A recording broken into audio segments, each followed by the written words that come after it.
Let's talk about what we actually know now, what the science actually says, because it's not just different from 1953, it's a completely different universe. Fact number one, hormonal changes during puberty are powerful, but they are not a possession. Puberty is driven primarily by the hypothalamic pituitary gonadal axis, which is a fancy way of saying your brain starts sending signals to your reproductive organs to start producing sex hormones at a higher levels.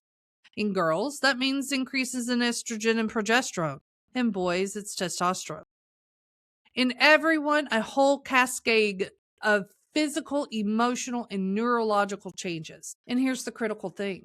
These changes are not a malfunction. They're not a disease. They're not a moral crisis. They are a normal, healthy, biologically programmed part of human development that has been happening for as long as humans have existed. Every single adult who has ever lived went through the same version of this. Your parents did.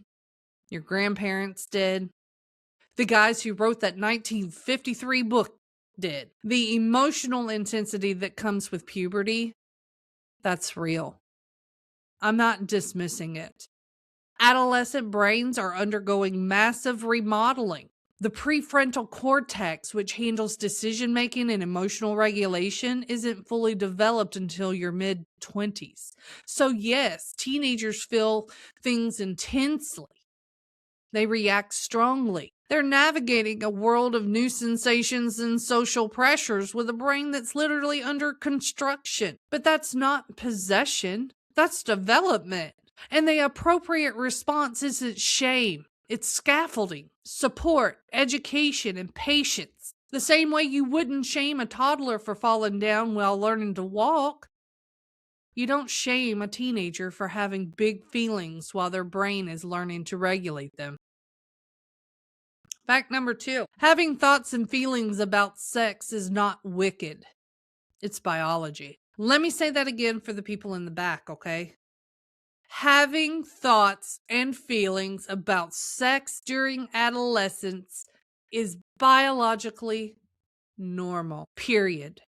End of clinical discussion. The hormonal changes of puberty are specifically designed, evolutionarily speaking, of course, to prepare the body for sexual maturity. That includes the emergence of sexual thoughts, sexual curiosity, and sexual feelings.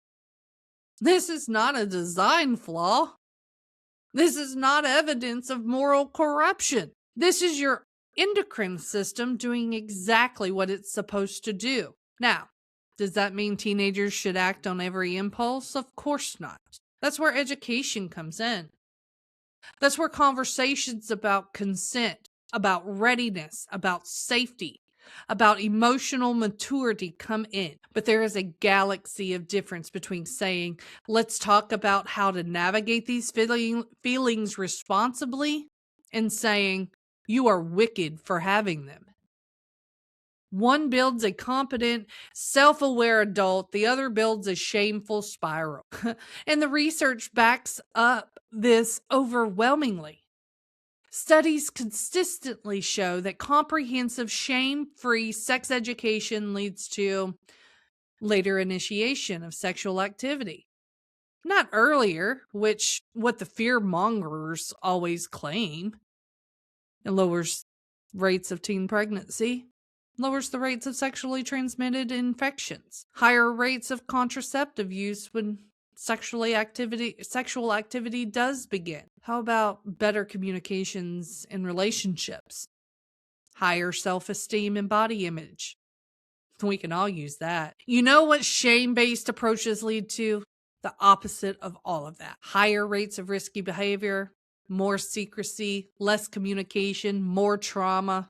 The data is not ambiguous here. Shame doesn't protect teenagers. Education does.